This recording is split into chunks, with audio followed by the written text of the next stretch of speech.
If, like me, you're a fan of the Fallout series, you'll be aware of Vault Tec, won't you? Aye, of course you will. And you'll no doubt also be aware that they weren't exactly the most ethical company to have ever existed, and that's putting it bloody mildly. So in this video, we're taking a look at the 5 most disturbing experiments that Vault Tec carried out. So for our first entry on this list, we have Vault 95. Any of you that have played Fallout 4, you'll probably be aware of this one. From the outside looking in, this vault actually looks quite noble in its intentions. It was actually styled as a rehabilitation clinic. Only chem addicts would be allowed admittance to it. Now then, like every other vault, this one had an overseer, and it were her job to make sure that said chem addicts did indeed stick to the Vault Tec rehabilitation program. You know, daily group meetings and that kind of thing. Living amongst all the chem addicts was a Vault Tec agent. His job was to basically spy on the occupants and report his findings back to the overseer. However, this wasn't the only responsibility the Vault Tec agent had. 5 years after Vault was sealed, it was the agent's task to open up a secret stash of drugs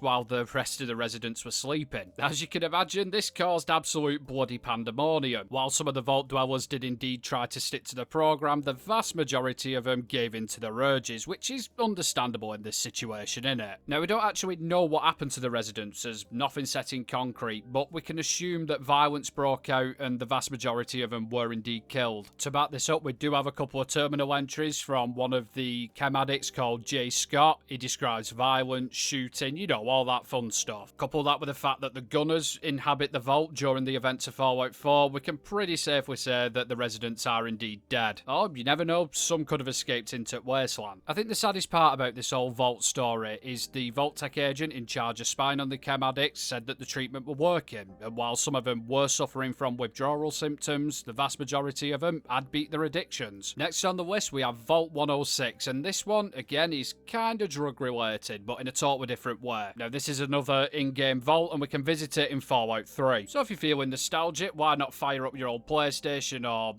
Xbox and go and have a ganders. Right then, the experiment in this vault was really quite simple. Pump psychoactive drugs through the air filtration system and watch what happens. Nothing too fancy or elaborate, just a nice friendly bit of torture. Now, I would like to add, even though it doesn't make much of a difference, the chemicals weren't pumped through the vents until 10 days after the vault was sealed, which is simply lovely of Vault Tec, innit? Give the residents 10 days of feeling safe and secure before repeatedly bashing them over the head with the gaseous form of a club. Anyhow, moving on swiftly. The overseer knew exactly what were going on and was totally 100% bloody complicit. He actually instructed his security staff to outright lie to the vault dwellers, you know, if they smelt any strange odours or something along them lines. I think it goes without saying that this vault didn't have an happy ending. The vast majority of the people living there did indeed go crazy and proceeded to kill the Vault Tec security and presumably the overseer as well. However, there is a note we can find in the living quarters of Vault 106, and it's titled "To Anyone Who Gets This." There's not too much on it, but it does show that not every single vault resident was affected as badly as some of the others, if that makes any sense. Yeah, of course it does. By the time Fallout 3 comes around though, the only inhabitants of Vault 106 are insane survivors, so we can assume that the people less affected were all pretty much killed off. The next vault we're looking at is Vault 75, and again, this is an in-game location found in Fallout 4, and it's located under the Malden Middle School. This one's a pretty nasty one. It was aimed more at school children and the families. I mean, it's kind of self-explanatory considering the bloody thing were built under a school, but anyway. When the bombs eventually fell, the school children, along with their adults and the teachers, made their way into the vault. Absolutely no problems whatsoever. Until what was known as orientation occurred. The children were split up from the adults, and then the adults were systematically executed by Vault Tec security. Simply lovely. The children, who were now at the mercy of Vault Tec, were raised learning about the horrors of up-top land, or the wasteland to me and you. There was also taught that by the time they reached graduation, they'd be fit and strong enough to venture out into the wasteland and help all the poor and suffering people they came across. What actually happened at the age of 18 or graduation was one of two things. If the student didn't meet the standards of Vault Tec, they'd be instantly executed and their bodies would be burnt in an incinerator. Now on to what you'd assume to be the bright side, you know, if the students did pass Vault Tec requirements, then said student would be harvested. Now we don't know exactly exactly what harvested means, but a lot of people seem to believe that it means the harvesting of their organs. Seriously, some of these backstories they wrote for the vaults are properly dark and properly interesting, to be honest with you. If only they spent this amount of time on Fallout 76. Anyway, back to the vault. Now you may be asking yourself, what's the bloody point in all of this? Why kill the kids when they get to 18 or harvest them, whatever that means? Well, if you give me a minute, I'll bloody well tell you. The experiment was known as Refinement of Human Genetics. I mean, that's pretty self-explanatory, isn't it? It was basically just trying to find a way to improve the human genome, you know, through genetic modification or selective breeding. All that scientific goodness. Now, with this vault, again, we don't know what happened to the residents. There's a couple of entries in terminals that suggest there was some form of rebellion, but the gunners, during the time of Fallout 4, inhabit the place, and there's not much more we know about it. But by the little bits we've gone over here, I think we can all agree that it was a pretty twisted experiment, even by, you know, Vault Tec standards. Right then, next up we have Vault 11, and if you've played Fallout New Vegas, this one's going to be pretty familiar to you.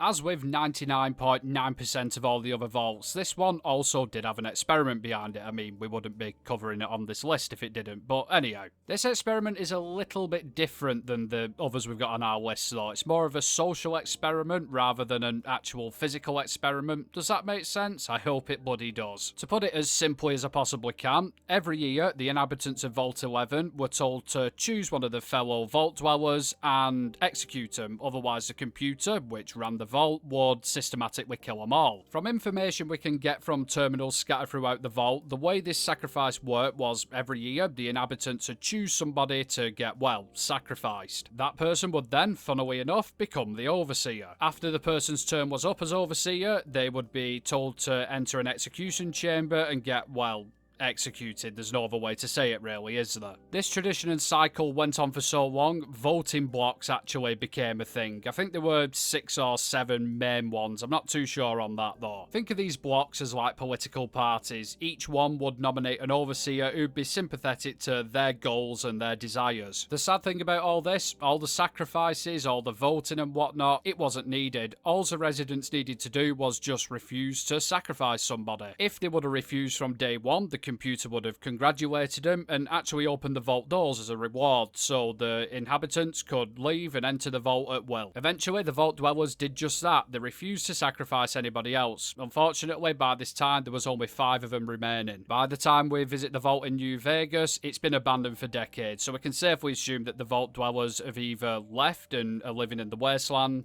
or they're dead. Now for our last one. It's absolutely bloody weird, I'm not going to lie to you, and it's not in any of the games, it's only mentioned. However, it was used to promote Fallout 3 in the form of a webcomic called One Man and a Crate of Puppets. Yep, we're talking about Vault 77. As the title suggests, Vault 77 was an experiment where one bloke was put in a vault with absolutely nobody else, other than a crate of puppets. The poor bloke obviously thought that this was some kind of mistake and he pleaded for the other people to be let in. Obviously his pleas went unheard, and he was alone for a very long time, which kind of messed around with his mental health a little bit. However, by the year 2079, the lone vault dweller found the crate of puppets. How fantastic is that? Now obviously, he started to play with the puppets. You know, it's what you do. You've got bugger all else to do in a vault on your own, haven't you? But after about a month, he started to believe that the puppets were talking to him, in particular the Vault Boy puppet. Now, as we said before, he's been on his own a long time, so his mental health isn't in top condition. So let's not judge him too harshly for what happened next. The vault dweller proceeded to rip apart his king puppet and then blamed the Vault Boy puppet of doing it. The puppet, however, informed the man that it was actually him who ripped apart the king, and they need to flee the vault because they're worried about what the dog puppet's gonna do. Yep, it's getting really confusing, I know. Following this, the puppet man, as he's now called, and his Vault Boy puppet fled Vault 77, leaving it abandoned. Now, we don't know what happened to Puppet Man and his little fellow travelling companion, but you can find a Vault 77 jumpsuit and a holotape in Paradise Falls. Anyway, that is it from me. I know this video's different than my usual stuff, but I hope you enjoyed it. It's nice to mix things up every now and again. As ever, I'd like to say a massive thank you to all my Patreons. The extra support is much appreciated. If that's something you'd be interested in, take a look at description and you'll see a link down there to it. And while you're down at description, why not take a look at Discord too? You can chat with other Fallout fans, promote your content, and even join the Sean Bean Appreciation Society.